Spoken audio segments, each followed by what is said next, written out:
Assalamualaikum warahmatullahi wabarakatuh. Salam, Om Swastiastu, Namo Buddhaya, salam kebajikan rahayu. Perkenalkan, nama saya Lailatul Makfiro dengan NIM 131220007. Di sini saya dari kelompok 5 mengambil rancangan Undang-Undang Republik Indonesia Nomor 25 Tahun 2025 tentang pencegahan dan penanganan penyimpangan seksual, di mana ada kasus terbaru pada Oktober 2024, Polres Malang Kota mengambil langkah positif dengan memberikan pemahaman kepada masyarakat tentang bahaya LGBT dan pencegahan praktik LGBT di masyarakat. Langkah ini mencerminkan upaya penegakan hukum dalam merespon isu LGBT di wilayah tersebut. Selain itu, pada Desember 2024 di Indonesia mengesahkan KUHP yang baru yang kriminalisasi hubungan seksual di luar pernikahan. Meskipun pasal ini tidak secara spesifik menargetkan komunitas LGBT, ada kekhawatiran bahwa penerapan dapat berdampak pada hak-hak individu dalam komunitas tersebut. Dalam mengambil kasus-kasus seperti ini, dia dapat memberikan kesempatan untuk penanganan dan mengkaji ulang peraturan yang mungkin berdampak negatif pada komunitas LGBT serta memastikan bahwa hak mereka dilindungi sesuai dengan prinsip keadilan dan HAM.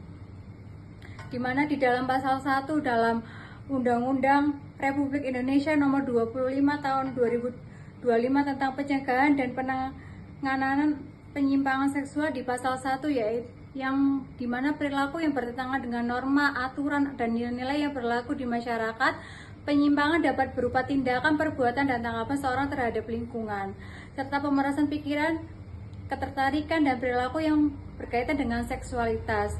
Penyimpangan seksual yang berperilaku seksual yang tidak sesuai dengan norma-norma agama dan masyarakat. Penyimpangan seksual dapat berupa tindakan atau fantasi seksual yang dilakukan untuk mendapatkan kenikmatan seksual dengan cara yang tidak sewajarnya, di mana LGBT adalah merujuk kepada kelompok individu yang memiliki orientasi seksual pada identitas gender yang tertentu, dan perempuan yang mengarahkan orientitas lesbian seksualnya kepada sesama perempuan. Istilah ini yang merujuk kepada perempuan yang mencintai perempuan baik secara fisik, seksual, emosional, dan secara spiritual, di mana perempuan yang gay yang mencintai atau merasakan rangsangan seksual kepada sesama pria.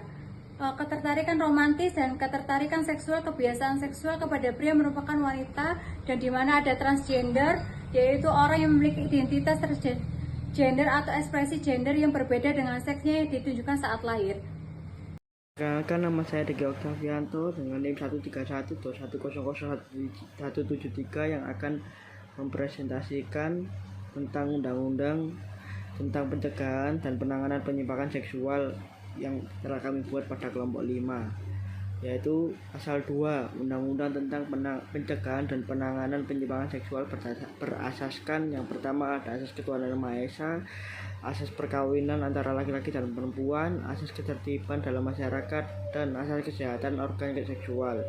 Pasal 3 Undang-Undang tentang pencegahan dan penanganan penyimpangan seksual ini dimaksudkan untuk memberikan kepastian hukum serta menegaskan sikap negara dalam pencegahan dan penanganan aktivitas penyimpangan seksual sehingga terciptanya kerukunan antar masyarakat dan umat beragama.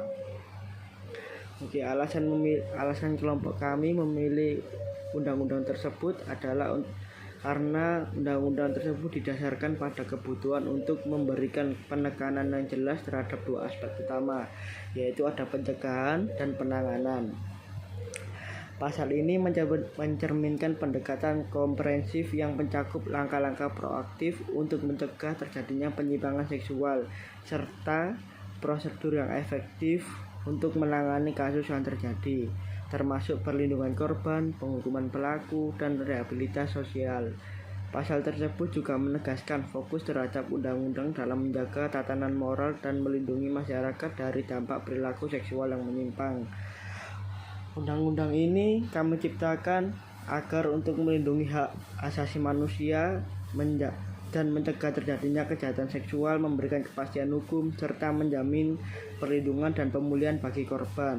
Undang-undang ini juga bertujuan menciptakan lingkungan sosial yang aman dan menghormati nilai-nilai moral serta moral yang berlaku, sekaligus memperkuat upaya edukasi dan rehabilitasi yang berguna untuk mencegah perilaku menyimpang di masa depan atau masa yang akan datang.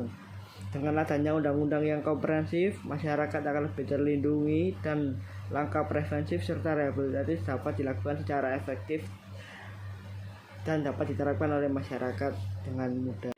Dan berikut contoh dari pasal 4 yaitu 1. Membantu individu LGBT kembali ke jalur yang sesuai dengan norma Pancasila dan nilai-nilai keagamaan. Contohnya yaitu pendampingan psikologis berbasis nilai-nilai keagamaan di pusat rehabilitasi. 2. Menjaga nilai-nilai moralitas, budaya, dan norma dalam kehidupan masyarakat.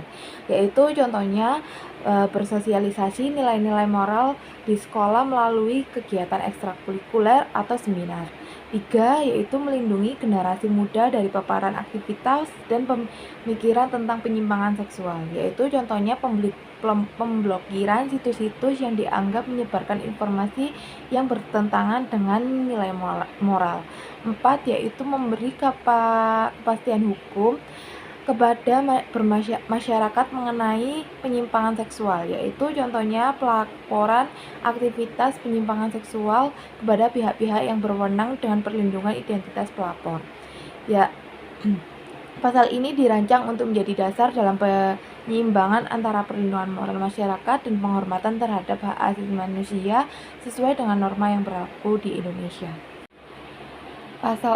Pasal 4 yang mengatur tujuan undang-undang tentang pencegahan dan penanganan penyimpangan seksual memiliki beberapa poin yang patut dianalisis secara kritis, terutama dalam konteks hak asasi manusia, pluralisme, dan penerapan norma hukum dalam bermasyarakat.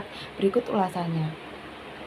Pasal ini menegaskan komitmen untuk menjaga keutuhan nilai-nilai leluhur Pancasila dan norma keagamaan yang menjadi dasar kehidupan bermasyarakat di Indonesia, dengan tujuan utamanya melindungi moralitas, budaya, dan generasi muda.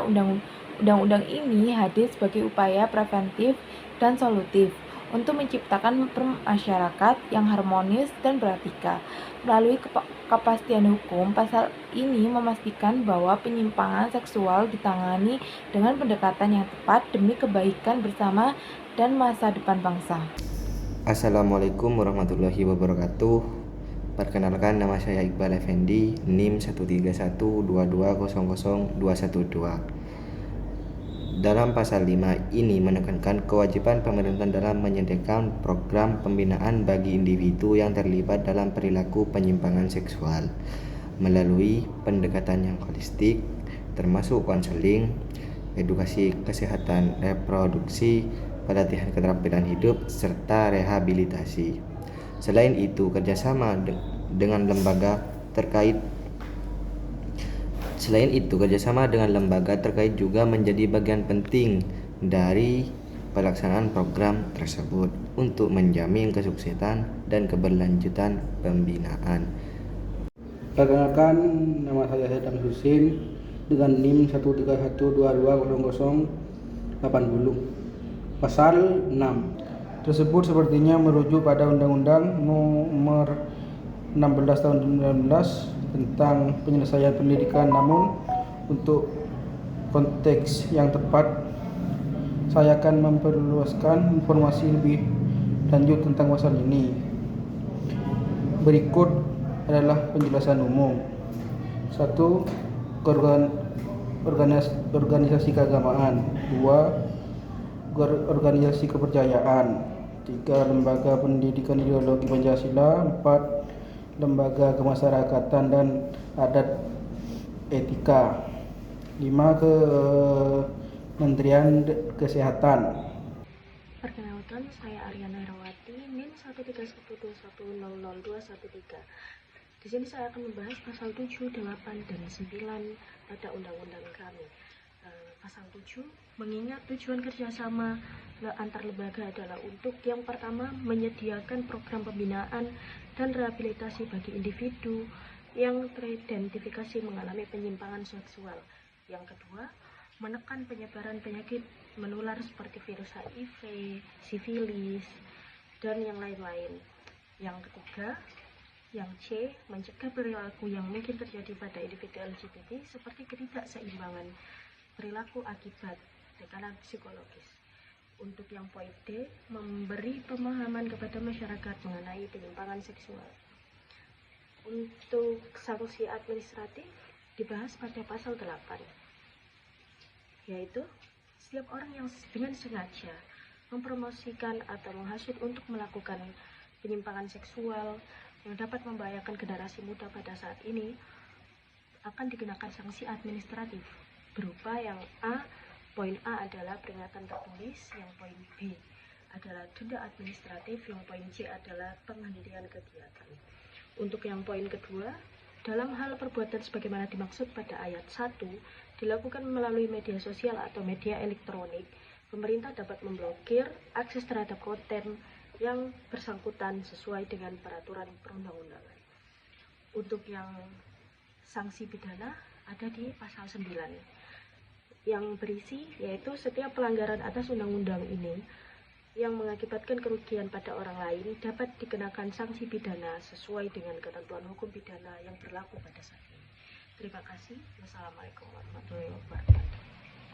Salah satu aspek penting dalam rancangan Undang-Undang Nomor 25 Tahun 2025 tentang pencegahan dan penanganan penyimpangan seksual adalah soal pembiayaan. Di dalam pasal 10, pembiayaan dapat ditanggung oleh APBN dan APBD, serta pemerintah dapat bekerjasama dengan lembaga terkait untuk mendukung pembiayaan program-program yang telah dibuat untuk pencegahan dan penanganan penyimpangan seksual. Dalam pasal 11, semua peraturan perundang-undangan dan peraturan pelaksanaan dinyatakan tetap berlaku selagi tidak bertentangan dengan undang-undang ini. Lantas, bagaimana dengan peraturan pelaksanaan atau lembaga yang belum terbentuk? Di dalam pasal 12, peraturan pelaksanaan harus ditetapkan maksimal 1 tahun dan lembaga-lembaga yang belum terbentuk harus dibentuk paling lama maksimal 3 tahun. Lantas, kapan undang-undang ini dapat diundangkan? Undang-undang ini berlaku pada saat diundangkan